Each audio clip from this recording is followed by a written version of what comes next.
Welcome back to Biblical Greek Tidbits. This is video number 27 in the series. There are also two unnumbered introductory videos in the series. In this presentation, we take a brief look at some particles in the Greek New Testament. Particles are small but important uninflected words in the Greek language. Grammarians include conjunctions, interjections, intensifiers, negation words, and interrogatory words in this category. More specifically, we will look at a couple of interesting combinations of particles that occur in the Greek New Testament. This presentation is aimed at spurring beginning and intermediate and possibly more advanced students to take a closer look at New Testament Greek particles. No attempt to be comprehensive is intended.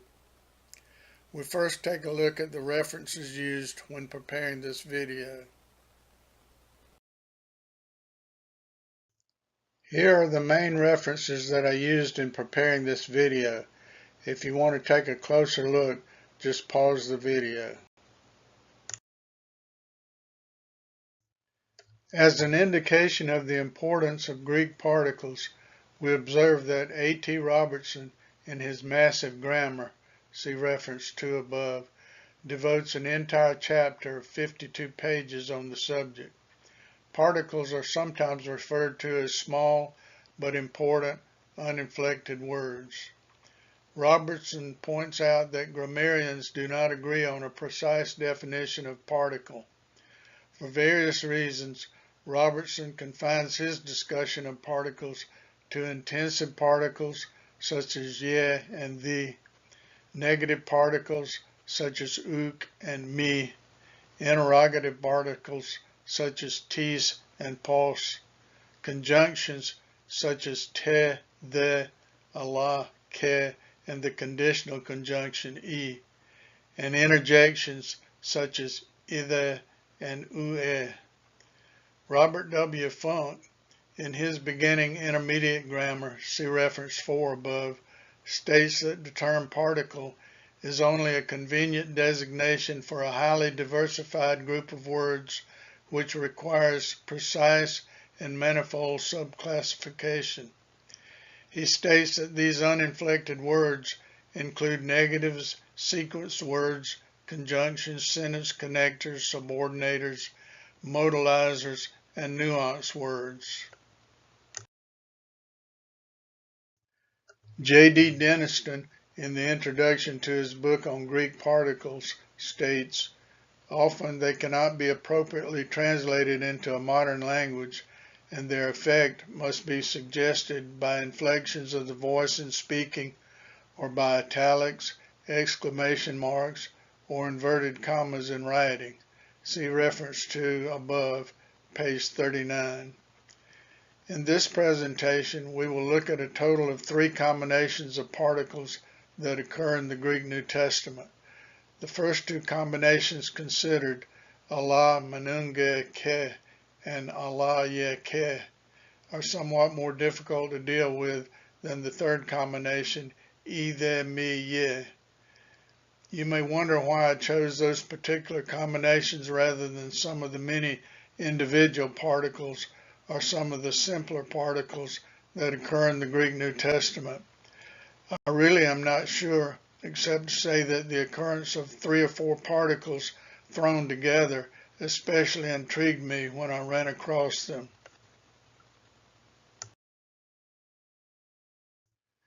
We first look at the phrase Allah manunge ke.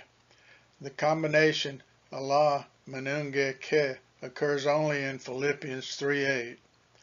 Note, some manuscripts have manun without the attached intensifier ye. Also, manun is sometimes written as 2 separate particles, men and un, with various nuances of meaning. The combination Allah ye ke occurs only in Luke 24:21. The combinations Allah ye ke and Allah manunge ke do not occur in the Septuagint. Margaret Thrall has an extended discussion of these 2 combinations in reference 1 above, pages 11 through 16. Suffice it to say that this is a difficult combination of particles to translate into a modern language. In the following 2 slides, I give some modern translations of the portion of the verses that contain these particle combinations. In many cases, it is impossible to translate the combination of particles alone without considering the entire phrase or clause that the combination occurs in.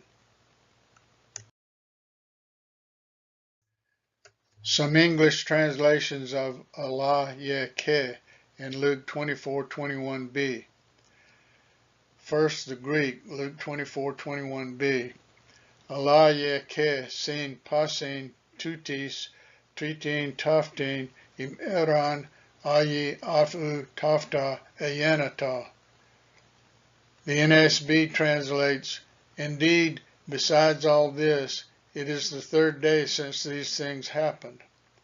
The Net Bible translates, not only this, but it is now the 3rd day since these things happened. The ESV translates, yes, and besides all this, it is now the 3rd day since these things happened. The NIV translates, and what is more, it is the 3rd day since all this took place. The New Living Translation, 2nd edition, translates, this all happened 3 days ago. Note, here in the New Living Translation, it appears that the translators decided to leave the combination of particles untranslated. Some English translations of Allah Manunge Ke in Philippians 3:8a. First, the Greek, Allah Manunge Ke Igume Panda Zemion Ine. The NASB translates, more than that, I count all things to be loss. The Net Bible translates, more than that, I now regard all things as liabilities. The ESV translates, indeed, I count everything as loss. The NIV translates, what is more, I consider everything a loss. The New Living Translation, 2nd edition, translates, yes, everything else is worthless. The phrase either me ye. The combination either me ye occurs 5 times in Luke and also 3 other times in the Greek New Testament. It occurs twice in the Septuagint. Either me is a classical idiom meaning but if not or otherwise. The Greek New Testament adds the particle ye for emphasis. See reference 1 above. In Donald Hagner's commentary on Matthew 6:1 and Matthew 9:17, reference 7 above, he simply translates the combination of either me ye as otherwise. In Ralph Martin's commentary on 2 Corinthians 11:16, reference 8 above, he translates the combination either me ye as but even if you do. In this verse, it is hard to translate this combination of particles because of the overall structure of the sentence, including its elliptical nature. On the next slide, I give some modern translations of the latter part of Luke 10:6 as an example. The translation of the other Lucan verses are, for the most part, similar. You will see that this combination of particles seems to be more easily translated than the combinations Allah Manunge Ke and Allah Ye Ke treated above. Some English translations of either me ye in Luke 10:6b. First, the Greek, either me ye ef imas anakamsi. The NASB translates, but if not, it will return to you. The Net Bible translates, but if not, it will return to you. The ESV translates, but if not, it will return to you. The NIV translates, if not, it will return to you. The New Living Translation, second edition, translates, "If they are not, the blessing will return to you." Note, the verse is translated more as a paraphrase in the New Living Translation. This verse from the New Living Translation in full reads, "If those who live there are peaceful, the blessing will stand. If they are not, the blessing will return to you." The purpose of this presentation has chiefly been to urge beginners and intermediate and possibly more advanced students to take a little closer look at Greek particles. I especially recommend references 1, 3, and 4 used in preparing this video. If you are particularly interested in classical Greek, of which I know little, and a more comprehensive look at particles, I recommend reference 2, but keep in mind that there are many differences between classical Greek and the language of the New Testament. However, there are many principles laid down in reference 2 that will apply to biblical Greek as well as classical Greek.